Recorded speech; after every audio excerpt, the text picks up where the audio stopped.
Well, it's Monday, and at Toronto Sports Rush, that means it's McGuire Monday. Pierre's on location to join us today. And I feel like, Pierre, we've been making the notes for this show for months and months. The deal is done. The Toronto Maple Leafs have a new general manager. His name is John Chayka, and he will be joined by Matt Sundin.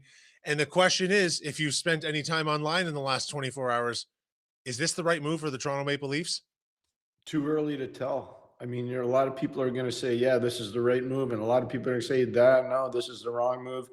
So I'm not going to prejudge. I think you got to give this opportunity to both Matt and to John to figure this thing out. Let's see what they do after their first year of service. But I think anybody that's prejudging this one way or the other, bad decision.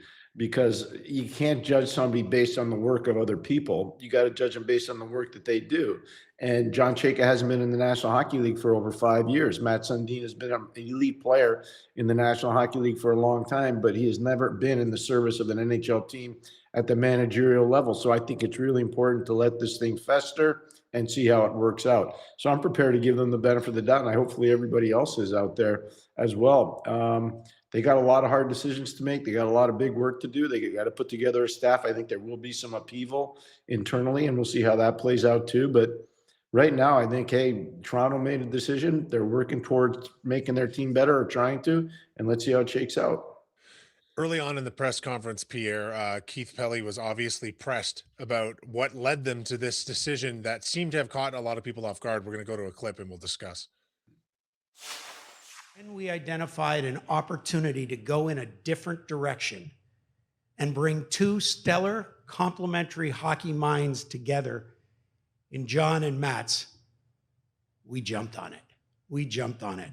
And then during the process, we realized that these two gentlemen had a long-standing relationship dating back to 2012 when they first met in the Memorial Cup in London. They have kept in touch, but more importantly, the respect they had for each other and the way they talked about each other was palpable during the entire process. And there is no question that we believe this tandem will co-orchestrate a vision that aligns the organization from ownership right through to the dressing room. This is the hockey capital of the world. We're going to do everything we can to get a winning team here and make you guys proud. What we're building here must be better, must be more than a great roster. It must be an organization that is aligned, integrated, and accountable. Every function from hockey ops, scouting, development, performance, medical, analytics, and technology must work towards a single objective: to create an environment where players improve faster here than anywhere else in the league. That's the goal, and it starts with culture. High standards, high talent density, and a mindset where the best idea wins. I know what this team means to people. I know what's been invested, and I know what's expected. The city's been waiting a long time for its 14th championship. Our responsibility is to build something worthy of that patience. You talk about the due diligence that you did on John prior to hiring him and now hiring him.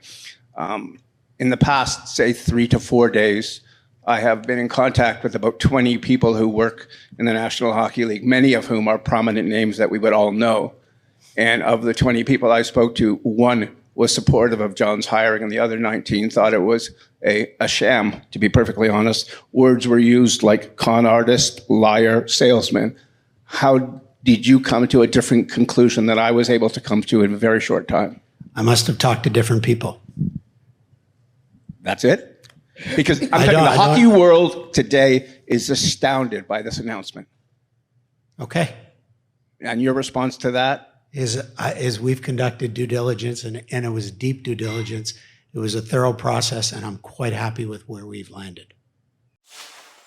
Now, Pierre, there's a lot to unpack in those clips, but really what I'm seeing here is there's going to be a lot of online dialogue and probably between us. Now, I didn't find the answers to a lot of the questions particularly satisfying, but that said, they're also the answers I expected. You're going to get cookie cutter answers about doing our best and moving forward. And I understand what this team means. What else would you say in a situation like this?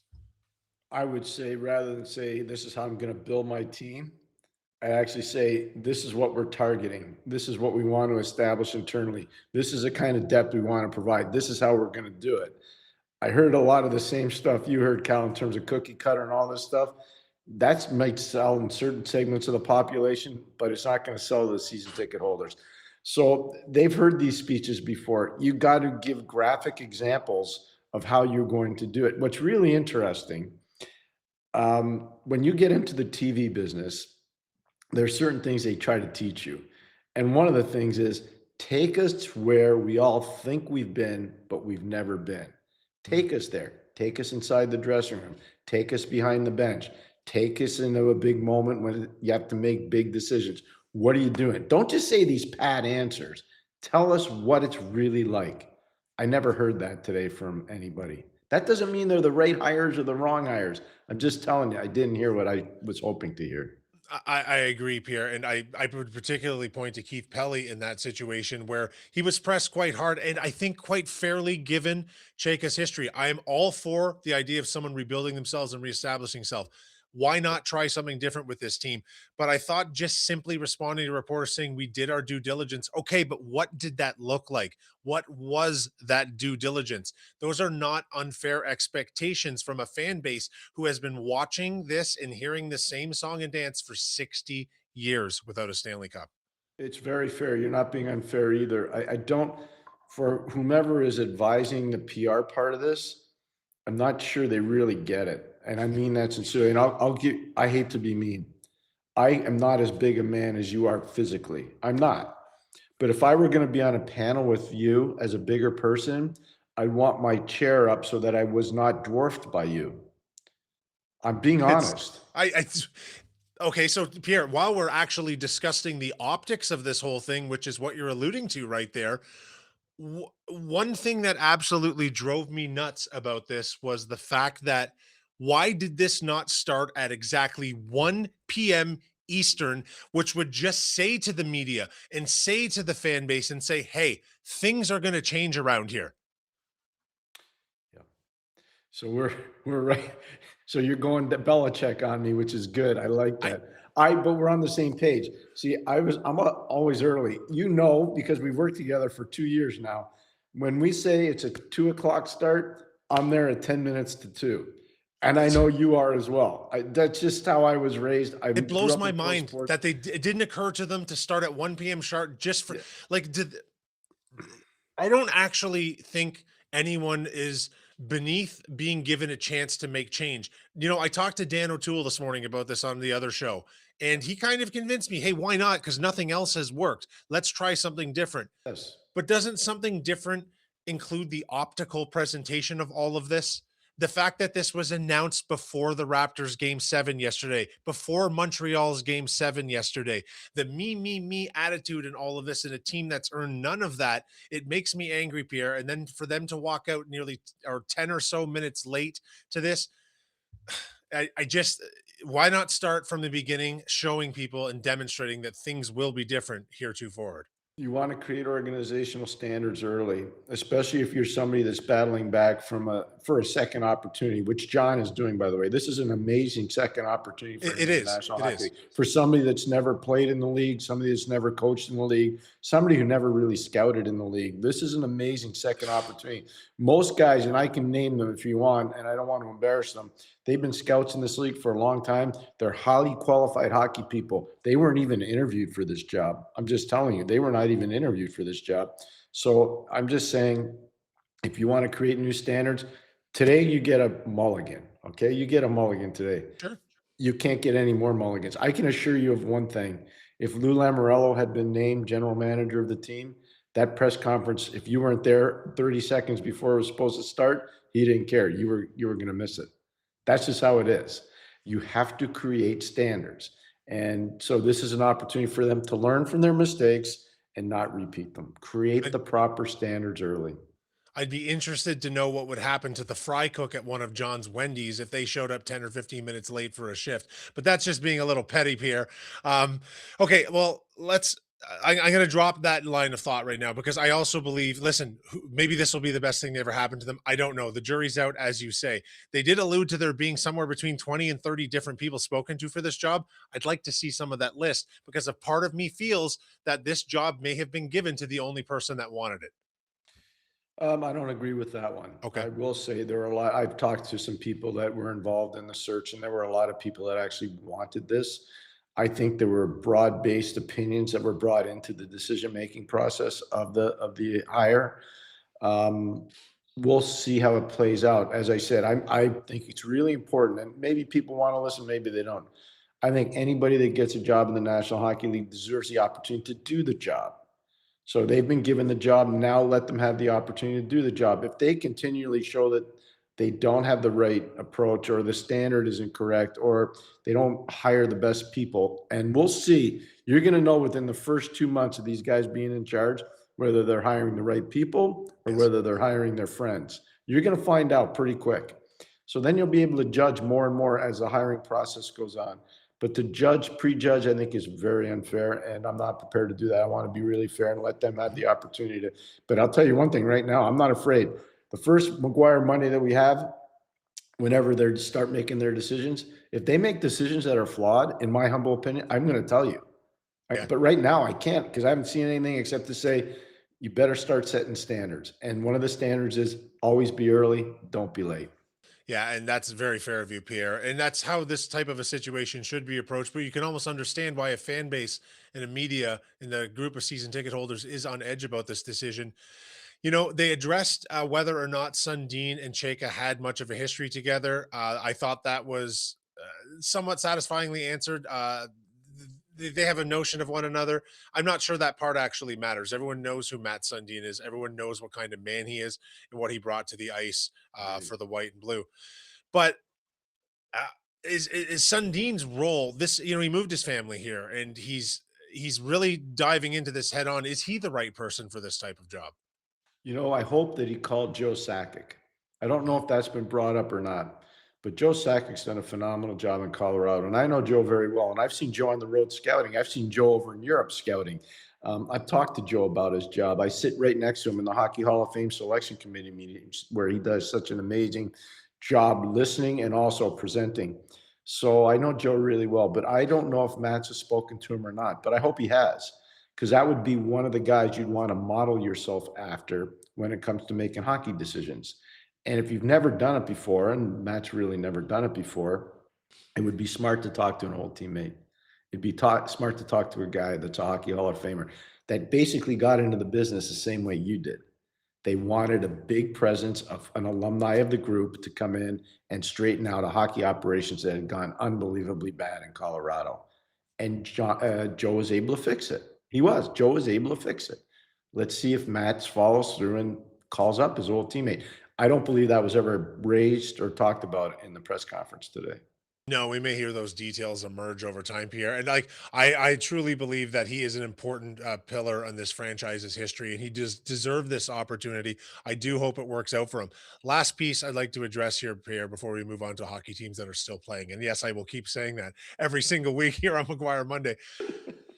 John Chayka did get in front of the past discretions that he had in his career and address them. Though when pressed further, I did find the answers a little bit cookie cutter. Everyone knows the history. Were you satisfied by the way he addressed those concerns? No, it was almost an impossible situation to get out of. Mhm. So the best thing to do is just get out in front and say, yeah, I made a lot of mistakes, and I'm not going to do that again. I learned my lesson. There's no other, if you lie about it, then you're just doubly damned. And I don't think that'd be a Yes. smart way to do it. So do I think there was any way for him to get out of it? No, because he did it. He did it. Yeah. So just admit it, move on, and say, I'm not going to do that again. It's that simple. And sometimes, Pierre, the only thing worse than not apologizing is over apologizing, because then you're tripping Correct. on words and you're stuck in the past. Yep. Let's move on, because we were treated to some very interesting hockey games last night. We have to, of course, start with the Montreal Canadiens completing the upset, completing the 7-game victory in what was truly one of the most remarkable first round series I've ever seen in the NHL. Yeah, with Tampa and Montreal, no question. One of the big things I thought was Noah Dobson coming back for Game 7. Noah Dobson made a big presence on that game. Played almost 20 minutes, a little under 19 actually. I know he didn't get a lot of shots on net, but he attempted a lot of shots on net. He kept a lot of plays alive in the offensive zone. He had some huge shot blocks late in the game. It took a lot of pressure off of Alexander Carrier, who I thought was maybe the most consistent defenseman defensively that the Canadiens had in the series, but you could see he was starting to get tired. I feel bad that somebody had to lose that series. I really do. Yeah. And I have a ton of friends on the Tampa side, and I got a ton of friends on the Montreal side, on the playing side, the training side, the coaching side, the managers. Like I'm pretty insulated on both those teams. I felt bad somebody had to lose. But if you look at the tail of the tape, Kyle, for 7 games, I would say Montreal was the better team in 5 of the 7 games. Agreed. The game that they probably played their worst, and that was game 7, offensively in particular, they had no shots on goal in the second period. They found a way. They found a way. Sometimes that matters, and it mattered a lot last night. They won 3 times in Tampa, by the way. Of their 4 wins, Which is 3 of them remarkable. were in Tampa. That's 3 not of an them. easy building to win in. No, It's one of the very hard. busiest and the biggest arenas in the league. St. Louis said that maybe what this team needed was the game 7. Maybe in order to move to the next level, they had to face this adversity, and it was adversity. It could be argued that they stole game 7. They received obviously an incredible goaltending performance in order to do so. If you would ask anyone if a hockey team could not get a shot on goal for nearly 26 minutes in a game 7, including an entire period off, and still win, 9 out of 10 times a team's going to lose that game. But as you say, they found a way, and now they move on to Buffalo. I love what you just said, though, before at the beginning of your remarks, because it's so valid and so true. Marty St. Louis played a significant role in that, because after they lost game 6 in overtime on a goal that was terrible in zone coverage, rather than get mad and kick and scream, he said, you know what? This team needs this. We've earned the right to play a game 7. We're going to go down there. We know what it's like to play in that building. We've won there twice. And I thought he handled it fantastically well. So to your point, it wasn't just the players, it was the coaches as well. And I have a lot of respect for the way the Canadians have built their organization. They've built it unbelievably well. And that speaks to why they're all singing from the same songbook. There's no internal discourse that's negative in Montreal right now. It's all very positive.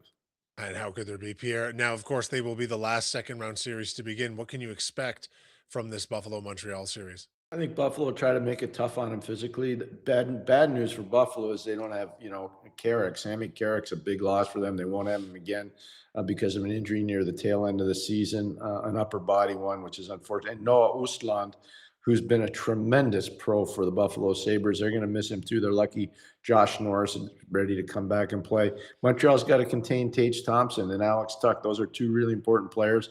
The Buffalo defense has more mobility and puck skills than the defense that Tampa has. I don't know if they have the same stopping power that Tampa has, but what's going to be interesting is whether Dobish can do it in back-to-back series. The tail of the tape, he should be better than Alex Lyon, but I'll tell you what, Alex Lyon is a tough cat and he's a competitor, and we'll see how that holds up. But I think I would have Montreal as a favorite in this series, but I think it's going to be very physical and very, very grinding. And if the Canadians have a lot left in the tank, they'll be okay with it, because I think they'll be faster than Buffalo. But if they don't have a lot left in the tank because they had to go 7 games and all of them were arduous, then Buffalo's got the advantage. Yeah, I think actually Montreal is a more difficult matchup for Buffalo as well, Pierre. And Yeah. I think it should be an incredible series. We, of course, saw another series kickoff last night. It was a barn burner. Boy. Colorado 9, Minnesota 6. We've spoken about the potential of this matchup for over a month now, Pierre, and it's here. And I'm not quite certain this is exactly how I expected it to start. But if this is what we're in for, hang on, because it's going to be a hell of a series. It's going to be hard. It's going to be physical. That's when it's going to get nasty, really nasty before it's over. Just because both sides have guys in white hats and both sides have guys in black hats. They're villains on both sides, and they're, superstars on both sides. I think one of the things that became apparent is Jesper Wolstad had a really tough series against Dallas in terms of length and grinding and physicality. He got exposed last night because of that. I think there was a mental and physical wear and tear to his game that, has to be addressed by the Minnesota staff before they go into game 2. To me, the biggest thing is game breakers. Will Minnesota have enough game breakers to play in those high octane, big scoring type games? The Dallas series was really hard on them. Colorado got through the LA series in 4 straight. They got way more emotional and physical gas left in the tank, whereas I think Minnesota might have spent a lot of it in the last series, and that's going to be a problem, I think. Moving on, Pierre, I have to ask, is Philadelphia in over their head against this Carolina team? Because Carolina showed incredible poise. They showed themselves to be exactly who we thought they were. And the Flyers look like a team a little bit out of gas. Yeah, but then they're young too, and they've got, the physicality part nailed, but they don't have the mental part nailed yet. And so if they lose game two, they're going to be out of this series pretty quick. I know people say you're never in trouble till you lose on home ice. It's not so much that, it's the way you lose games. Yes. And Colorado looked, or excuse me, Carolina looked way more comfortable in that game with the big field than Philadelphia did. Philadelphia's got to find a way to become more competitive through 60 minutes a game too. And if they can't, the series got a chance to be over pretty quick. If you had polled 100 people going into the season and any of them told you that you would see an Anaheim and Vegas matchup in the second round of the playoffs, they'd be a very rich person right now, Pierre. But here we are. What can we expect from that series? Oh, I think the speed of Anaheim's going to allow them a little bit like Utah to hang in the series. I just don't know if they're going to have enough to get through the series. I expect more physicality from Vegas as we go into it. I think that's one of the things they established as they went through the Utah series. They started to become more physical. And I don't want to beat up because I know we're on the Toronto side of things here, but that Mitchell Marner made a big difference. He sure He did. made a big He sure did. difference for Vegas, I can tell you right It is now. what it is, Pierre. We just have to talk about what we see. And Mitch Marner was a key player in that first round victory. He just was. Yeah, so I mean, they have a lot of good young players in Anaheim, but there are a lot of good older players in Vegas who I think want to prove a point. And one of the things that is undervalued is how big and physical and fast the defense is in Vegas. And Torts is starting to push the buttons there. He's starting to get comfortable with that group. I think it's a tough series, even though I'm a huge fan of Coach Q and I'm a big fan of what Pat Verbeek's done. I think this is a hard series for Anaheim. I really do. Time will tell, Pierre. And before I let you go, I would like you to let the audience know, where exactly are you right now? What is it you're doing this time? I'm in Stockholm, Sweden, doing a lot of hockey work. I work and do some consulting for Elite Prospects. For those that don't know, it's a hockey scouting service. It's done phenomenal work for over 25 years. Most people in the National Hockey League use it, and college hockey and junior hockey and everywhere else. It's a pretty dynamic webpage. And I'm doing a lot of stuff here for the company, but also, believe it or not, I'll be at the World Championships in Switzerland for the last week. And Boreas Salming, the former Leaf who passed away from ALS, they've got a foundation here and an award named on his behalf. And so I'm here to work on that. And there'll be a lot of NHL PA representatives here over the next 3 or 4 days who I'll be hanging with on the west coast of Sweden. I'm in Stockholm right now, about a 5-hour drive from where I am right now. We'll all be there and ready to go on Wednesday.